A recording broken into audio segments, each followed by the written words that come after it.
Attorney, yung ano naman, pagdating naman dito sa Supreme Court, hindi ko alam kung nasagot nyo na to kanina eh. Na-cite nyo kanina yung mga final nila Mayor Baste eh. Pero if ever, yung mga nakabinbin na kaso sa Supreme Court, nag-rule ang Supreme Court na illegal itong mga pag-aresto, pagpapadala kay Pangulong Duterte doon, mako-compel po ba yung ICC na mag-adhere or mag-comply doon sa decision ng Supreme Court natin? Uh, my my lawyer's opinion is that, legally speaking, as I've said earlier, the Philippine Supreme Court does not have jurisdiction over the ICC. They will not be able to compel the ICC to release. By the way, the habeas corpus petition were addressed to the uh, relevant government officials who were made respondents to the case. That said, if the petitions would be granted, it's now the burden of the Philippine government, Philippine government through these officials, na ibalik si Mayor Rudy dito sa Pilipinas. Sa ibang jurisdiction, nangyari na nga daw yan. Patungkol dito sa Amerika na may isang tao na mistakenly deported to another country. I think that was Honduras.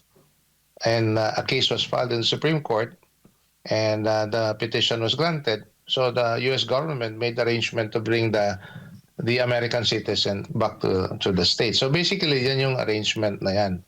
And on the part of the ICC, if ever there is such a decision in favor of the former president in relation to the habeas corpus petition, that would be very, very persuasive argument that Attorney Kaufman can use for an early release of the president.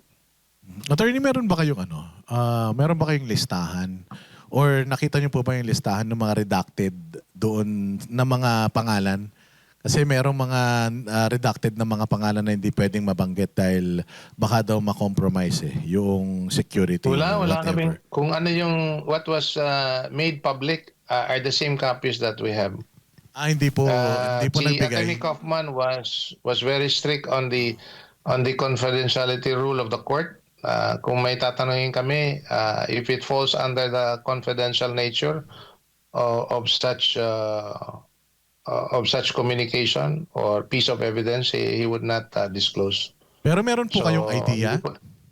May idea kayo sino-sino itong mga ito? Lumalabas naman yung mga taong nire-refer ni Attorney Kaufman at ng prosecution. Makikita naman din natin yan before the case was brought to The Hague, no? Two people have been interviewed a number of times in the past, no? Si Las Cañas at saka si Matobato among them. So alam natin na they would be among those prosecution witnesses.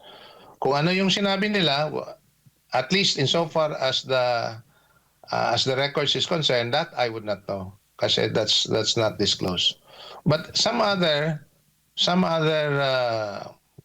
incidents, as they call it, were not redacted.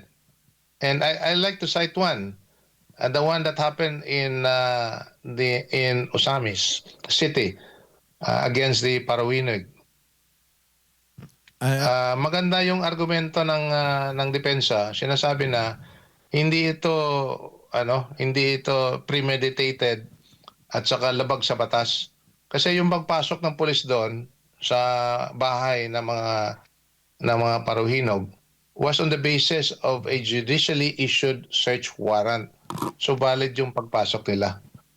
Pangalawa, yung pagpasok nila,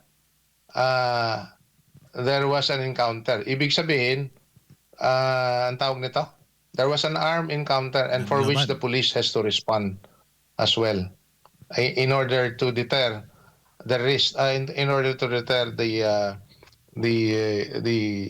what do you call that, the violence that they were facing at that time. Pangatlo, hindi po madalian yon. Mangilang oras bago natapos. No? Pang-apat, at sinite ito ni Attorney Kaufman. Pang-apat, may mga namatay pero meron ding na-aresto. 4.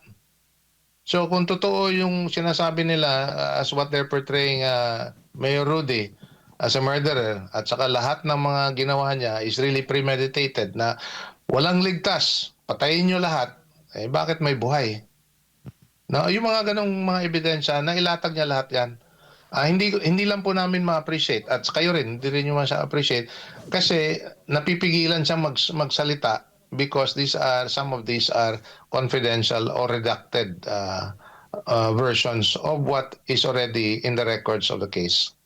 Attorney, yung isang mainit na usapin dito kasi parang medyo hindi yata nagkakaintindihan patungkol doon sa salitang ano ba yon, yung neutralize at saka yung tokhang. Kasi sinabi din ng spokesperson, Yusek, ng PCO, na dito daw sa Pilipinas, ang ibig sabihin daw ng neutralize, and even si dating Supreme Court Justice Carpio, sinabi din niya na kapag ginamit daw ng otoridad yung salitang neutralize, kill daw ang ibig sabihin nun.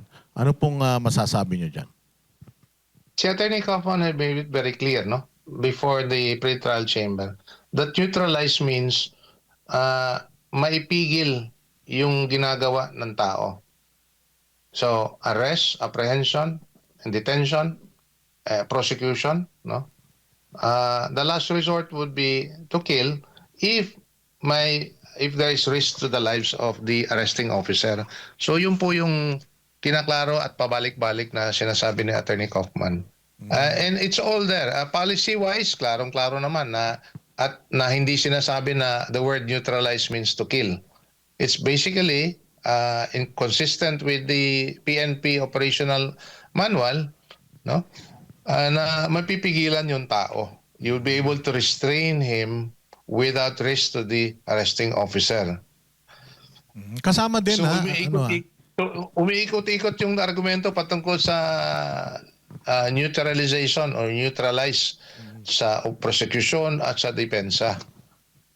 But they cannot pin anything at all. I'm referring to the prosecution to say, I'm referring to the whatever is said or whatever is in the record to say that the word neutralize or neutralization means to kill.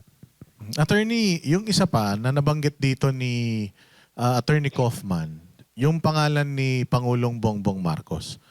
Sa tingin ninyo makakatulong ba yon sa pag-convince niya sa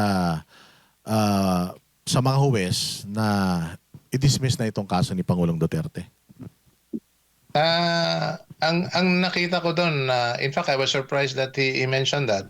But I think just to put in perspective na lumalaganap pa rin at patuloy yung nangyayaring patayan sa Pilipinas even after Mayor Rudy stepped down from office as president. So, yun po yung perspective doon. So, parang ang sinasabi niya na why would you, because first of all, there is Attorney Kaufman has been denying, and that is the position of Mayor Rudy, denying all the charges, no, that he had killed all these individuals or even upon his order for that matter. Now, even assuming that, meron pa rin nangyaring patayan papunta doon sa nung wala na siya. Attorney, nakausap niyo po ba or meron po ba kayong chance na makabisita kay Pangulong Duterte? Meron po ba kayong clearance? We really have wanted to. All 6 of us, we really have wanted to. Pero stricto yung ICC. Dalawang kategorya lang ng tao ang pwede.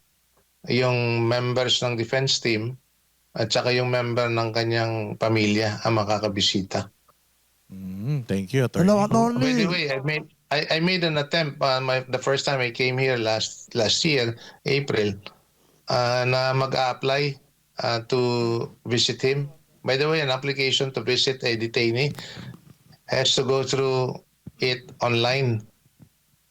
So I filled out siguro mga 6-page application form to visit. Para ka nag-a-apply ng passport. Tinatanong ka yung passport number mo, anong pangalan mo, address, At saka questions like, have you ever been charged or convicted of any crime, blah, blah, blah. Have you... So yun po mga tinatanong. Aside from sino ka, ano yung relation mo sa detainee, anong purpose mo na pupunta ka rito, yung mga ganon. And I went through that process before I left the Philippines. And then I came here, wala pa rin sagot. So I made a follow-up email only to be told na hindi pwede because the visit is only limited to these two types of people who can visit him. Thank you, Attorney. Si Sir Jack po, meron yatang sasabihin sa inyo. If I may emphasize this point, Sige po. matindi na pag andito pa siya, I mean, yung pagbibisita talagang very, very limited. Kaya, importante talaga, even at least in the interim, he would be released to a country who will host him para mas marami pang tao makakabisita sa kanya.